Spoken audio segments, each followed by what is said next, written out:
barbecue, good Australian barbecue, 10 years on.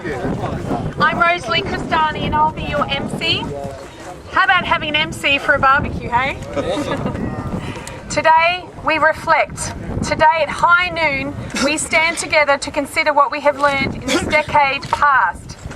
While the reality remains the growing frustration by everyday Australians of attacks on their culture and way of life, we also acknowledge that lessons need to be learned and the elements of racism need to be broken over this great South land. So in this spirit, and to begin, we acknowledge the traditional custodians of this land and we pay our respect to their elders, past, present and going forward. Again, this is a peaceful gathering, barbecue, and if you are a racist or Nazi, please leave now. A few thank yous before we proceed. Thank you to Nick Folks, by which today could not have happened. Thank you to Sergio Redigali, who will also be a speaker. Thank you to Jenny Kim Vuga. Thank you again to Tracy Lee and George Jameson, and forgive me if I've missed someone. Thank you to all other organisers and volunteers. Thank you to Renee as well. Very grateful. Thank you for all those who brought the food, brought the pig on a spit. Thank you to the police and security forces, even though you weren't needed in the end. Thank you also for allowing us to have this platform in order to engage in our Australian right for freedom of speech that we are not going to give up. Thank you to the Mayor and Council for expressing your interesting views. You too know how important this discussion is and gave it your due attention. Without further ado, I would like to introduce our first speaker. Dr. Nalliah is well travelled. He is a prominent human rights activist who petitioned the King of Saudi Arabia and was successful in obtaining a royal decree from the King that allowed Arab Christians to practice their own faith in their own homes. Then in 1998, he convinced the United States Congress to pass the US Freedom from Religious Persecution Act. Many of you may not know, but between 2002 and 2007, Dr. Nalliah fought a 5-year court battle with the Islamic Council of Victoria for freedom of speech. The Islamic Council, who sued him on religious grounds for quoting violent verses out of the Quran, mind you, in an open meeting, the council lost that case at the Supreme Court in 2007, which meant Dr. Nalliah won the case, reinstating freedom of speech for all Australians and set a precedent worldwide for all such religious vilification cases. Currently, there are more than 80 cases using this precedent. He is a pastor and he is the founder and president of Rise Up Australia Party. Please, can you put your hands together for the man we are all indebted to, Dr. Daniel Nalliah. Can we just move back one step? Move back one step. Thank you. Got it, you want me to hold it? Good afternoon. Hang on. You just talk. Thank you. It's a bit awkward to speak on a megaphone, but we'll try. Good afternoon, Australia. It's good to be here this afternoon. In spite of many challenges, we have made it. So why don't you all give yourselves a big hand of applause, please? Yeah! I think I can't start speaking without doing this. Aussie, Aussie, Aussie! Oi, oi, oi! Aussie, Aussie, Aussie! Oi, oi, oi! Aussie! Oi! Aussie! Oi! Aussie, Aussie, Aussie! Oi, oi, oi! I'm an immigrant to this country. I called Australia home in 1997 after living in Saudi Arabia. For Australians in the West, Islam is quite new in the sense of what's happening with the beheadings, shooting, crucifixions. But for me, it was not new, it was quite well versed in it because I was in Saudi Arabia 40 minutes from Mecca. What does not shock me is what ISIS is doing. Because what ISIS is doing is practiced in Saudi Arabia officially by the government of Saudi Arabia. Beheading, amputating of hands, legs. It's a common sight that you'll see people begging on the streets of Saudi Arabia without palms because their palms are chopped off for some crime they have done supposedly. One day I was driving my car to the city to meet one of my customers when my car was stopped by a whole bunch of police officers. And then at machine gun point, I was marched to watch 3 people getting beheaded. When they got beheaded, there were 2,000 men there with their sons. My stomach was almost, I was about to vomit when I saw the 3rd person about to be beheaded. And I thought they would be possibly somebody sedated or something, they won't know what's happening. But they were made to walk out of a truck, then blindfolded, then chained, and then pushed to the ground. And the guy who was chopping the head off pulled the collar up, like the barber would want to shave your hair at the back, used the sword with one shot to chop the first man's head. And I thought, oh my goodness, what on earth is happening here? Because when the guy's head was chopped off, the thousands of people gathered to watch this shouted, Allahu Akbar, Allah is greater. And I thought, why would any religion celebrate the chopping of heads? Then the first guy went to the sword, with the guy with the sword, went to the second guy. He wiped the blood of the first guy on his clothes and then chopped his head off.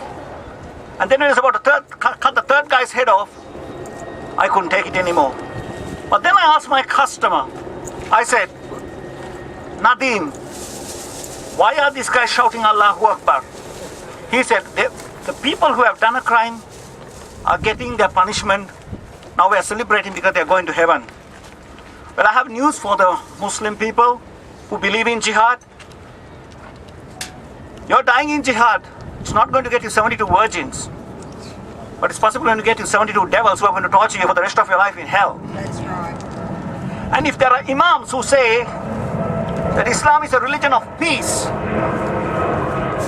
then I challenge those imams to stand up on the rooftop of their mosque and tell those who are carrying out jihad, if you die in jihad, you're going to burn in hellfire. If you have fair income, do that.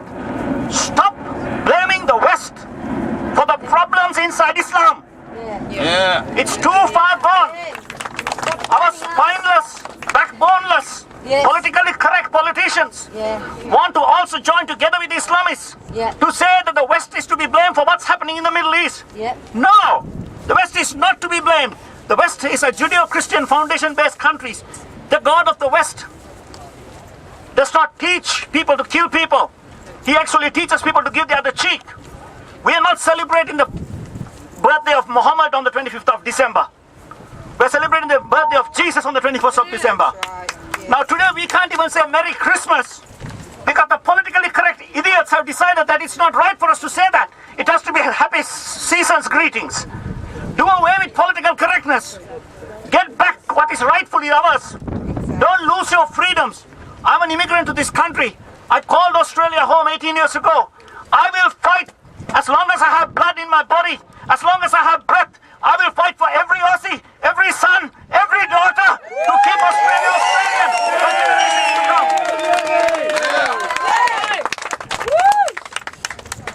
come. Now I've been told this is a racist rally. And the opening speaker is a black fellow. This is a barbecue. That's right. Why am I here? I decided to come here because I thought I have to come and make a statement here. 18 years I've lived in Australia. I have never faced racism. I know what racism is because I lived in a country where I was racially almost slaughtered. My mother and father were almost dragged in front of me, put on tires and burnt alive. I know what it is to be a victim of racism. A lot of immigrants come with a victim mentality. And when they see a majority in a country, they think automatically these guys are racist. Come on, get a life. If you come here, integrate into Australian way of life and culture, embrace the country you have come to. No one asked you to come. You chose to come. Now when you come here, assimilate. If you find it difficult, if you think where you come from is better than where you're coming to, shut up, pack up, and get out. Yay! It's time that we begin to shout out from the rooftop. Now there was a verdict given in the courts saying Nick cannot have a rally. Unfortunately, the rally had to be called off. But we have come for a barbecue. What is our country doing to free speech? What is our politicians doing for us? In 2002, I was sued by the Islamic Council of Victoria. After September 11th, because of the knowledge of Islam, I've studied the Quran. I want to tell you the Quran has so many verses of violence. It's not a book of peace, it's a book of pieces. It's a book which causes people to break up into pieces. When I came in and I realized how naive my fellow countrymen were in Australia, I decided to have a seminar in 2002 in Victoria. 300 people attended the seminar. 3 of them were planned and sent by the Equal Opportunity Commission and the Islamic Council of Victoria to sue me. My court case went on for 5 years, 40 days of court hearing, $600,000 I had to raise to fight the case. But at Supreme Court in 2007, I won the right back for free speech. Yeah. But this did not come easy. I had death threats. I had threats that my house and my office will be firebombed. And I told everyone who called me to threaten me, I said, I'm not going to stop. Because if I stop, what's going to be the future of the next generation?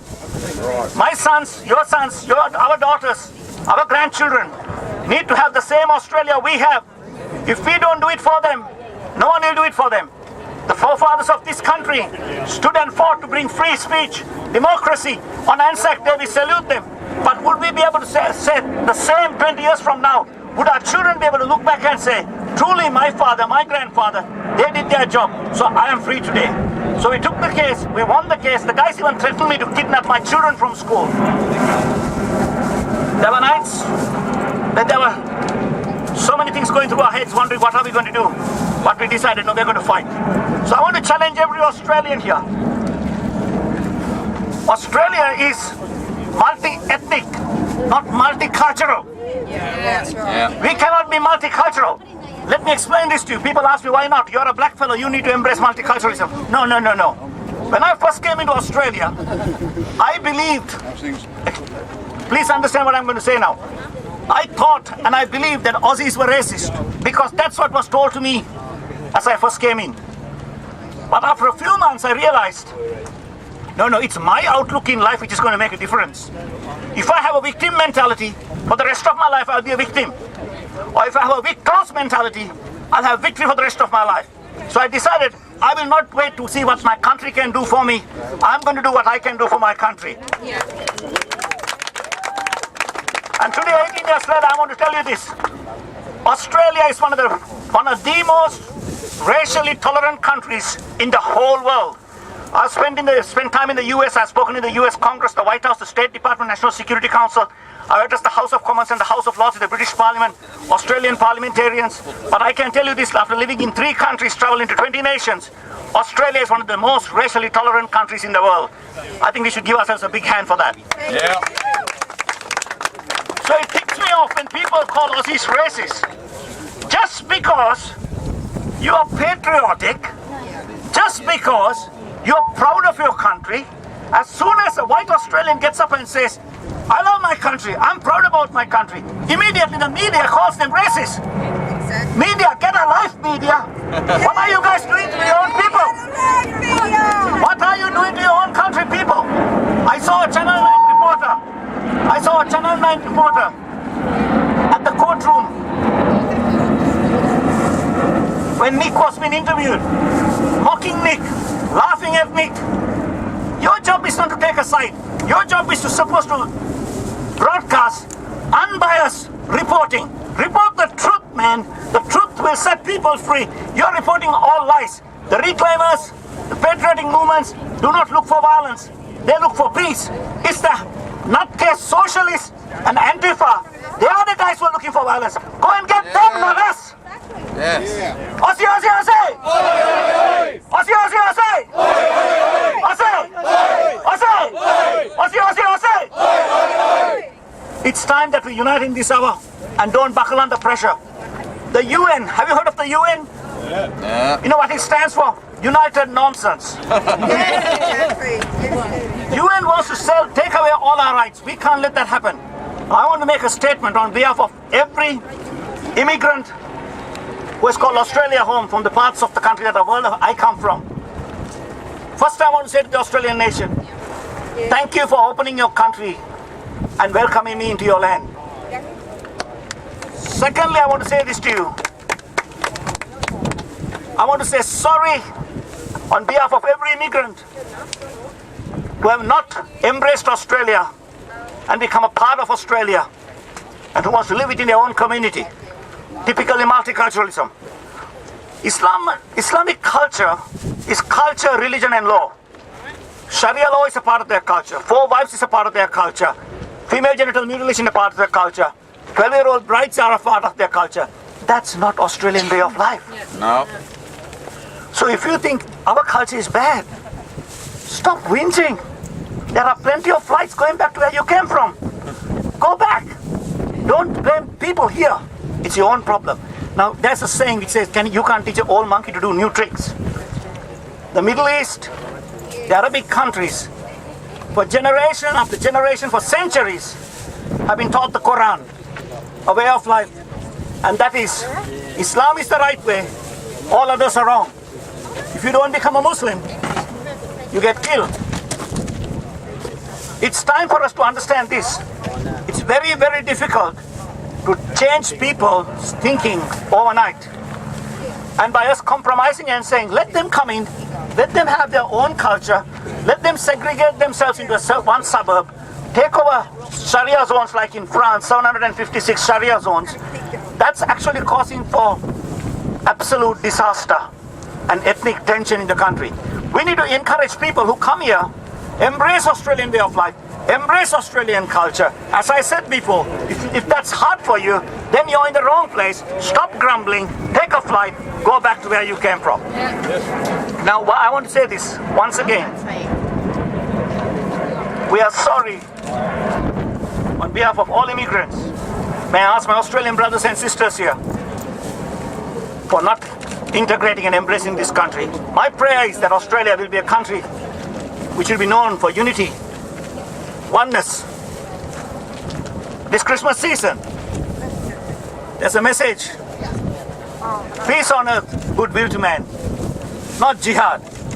Let's embrace that message. Thank you, Australia. God bless you and a Merry Christmas. Yeah, Daddy. Thank you, Daniel. Who would like to see Daniel Prime Minister of Australia? Just in the same spirit as what Daniel said, on behalf of all, as an Anglo-Saxon-born Australian myself, I want to apologise to those migrants and the Aboriginals who have had racial abuse against them. So I want to apologise on behalf of those who have caused that. So thank you. Our next